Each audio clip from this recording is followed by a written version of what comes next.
এই মন্দিরের লোকনাথ বাবার বিগ্রহের চোখ যেন কথা বলে। হ্যাঁ বন্ধুরা, আজকে আমরা তুলে ধরবো বাংলার সব থেকে প্রাচীন এবং সর্বপ্রথম লোকনাথ বাবার মন্দিরের কথা। শালকিয়ার কলডাঙ্গা অঞ্চলে এই লোকনাথ বাবার মন্দির। আপনারা দেখতেই পাচ্ছেন খুব শান্ত স্নিগ্ধ এই পরিবেশে লোকনাথ বাবার মন্দিরটি। মন্দিরের ভিতরে একটি অদ্ভুত শান্তি বিরাজ করছে। সবুজ প্রকৃতির মাঝে মন্দিরের পবিত্রতা আপনার মনের মধ্যে একটি আধ্যাত্মিক চেতনা আনবে। মন্দিরের বিগ্রহ প্রতিষ্ঠা ঘিরে রয়েছে একটি অলৌকিক ঘটনা। বহু বছর আগে মন্দিরের প্রতিষ্ঠাতা নিত্যগোপাল সাহা বাবুকে বাবা স্বয়ং নিজে স্বপ্নাদেশে বলেন যে কলকাতার কুমোরটুলির সুধীর পালের কাছেই তার মূর্তিটি তৈরি করতে এবং প্রতিষ্ঠা করতে।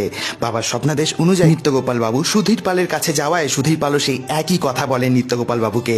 বাবা তাকেও স্বপ্নাদেশে বলেন যে শালকিয়ার কলডাঙ্গা অঞ্চলে তার মূর্তি তৈরি করে প্রতিষ্ঠা করার জন্য। বাবার স্বপ্নাদেশ অনুযায়ী মূর্তিও তৈরি করা হয় এবং প্রতিষ্ঠাও করা হয় মন্দিরে, কিন্তু মূর্তির ছাঁচটি থেকে যায় মৃৎশিল্পী সুধীর পালের কাছে এবং সুধীর পাল আরও একটি বাবার অবয় তৈরি করবে বলে ভেবে রেখেছিলেন, কিন্তু মূর্তির ছাঁচটি ভেঙে যায় অবশেষে। তাই এই মূর্তিটি একমাত্র এবং অদ্বিতীয় মূর্তি এবং সর্বপ্রথম লোকনাথ বাবার মূর্তি বাংলার মধ্যে। মন্দিরের প্রতিষ্ঠাতা নিত্যগোপাল বাবু এবং তার স্ত্রীর মূর্তি রয়েছে মন্দিরে ঢুকেই বাঁ দিকে এবং নিত্যগোপাল বাবুর তত্ত্বাবধানেই সারা বাংলা জুড়ে লোকনাথ বাবার প্রচার শুরু হয়। কিন্তু অবাক করা বিষয় হলো যে জিনিসটি অনেক বছর আগেও ছিল, বর্তমানেও সেই একই জিনিস লক্ষ্য করা যায়, সেটি হচ্ছে বাবার আধ্যাত্মিক চোখ।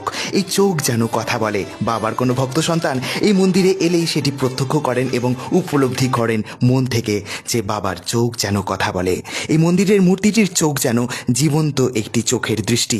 বাবার এই দৃষ্টির মাধ্যমে বাবা যে তার ভক্ত সন্তানদের কাছে তার অকৃপণ আশীর্বাদ এবং কৃপা ভিক্ষা ছড়িয়ে দিচ্ছেন এবং বলে চলেছে রনে বনে জলে জঙ্গলে যেখানেই তার ভক্ত সন্তানরা বিপদে পড়বেন বাবাকে স্মরণ করলে তিনি অবশ্যই রক্ষা করবেন। মন্দির প্রতিষ্ঠার পরেই ধীরে ধীরে বাবার আধ্যাত্মিকতা লোকমুখে প্রচার এবং শালকিয়ার কলডাঙ্গার এই লোকনাথ বাবার মন্দিরটি লক্ষ লক্ষ ভক্ত সন্তানদের চরণ ধুলে একটি তীর্থক্ষেত্রে পরিণত হয়। অনেক আগে লক্ষ লক্ষ মানুষ আসতো লোকনাথ বাবার উৎসবের দিনকার মহা ধুমধামে পালন করা হতো এই দিনটি, কিন্তু এখন বর্তমানে প্রত্যেকটি বাড়ি বাড়িতেই লোকনাথ বাবার উৎসব পালন করা হয়। আগের মতন লক্ষাধিক ভক্ত সন্তানদের ভিড় না হলেও বেশ ভিড় লক্ষ্য করা যায় এবং বাবার ভক্ত সন্তানদের আগমনে মন্দির চত্বর হয়ে ওঠে একটি তীর্থক্ষেত্র। লোকনাথ বাবার উৎসব ছাড়াও প্রত্যেক দিন মন্দির খোলা থাকে দুবেলাই ভক্ত সন্তানদের জন্য। মাখন মিছরি পরমান্ন এই হলো বাবার নিত্য নৈবেদ্য। তাই হাওড়া শালকিয়ার কলডাঙ্গার এই জাগ্রত লোকনাথ বাবার মন্দিরে এসে আপনাদের একটি আধ্যাত্মিক অনুভূতি হবে, কারণ বাবার চোখ যেন কথা বলে। বাবার কাছে আমাদের একটি প্রার্থনা, সকলের মঙ্গল হোক এবং সকলের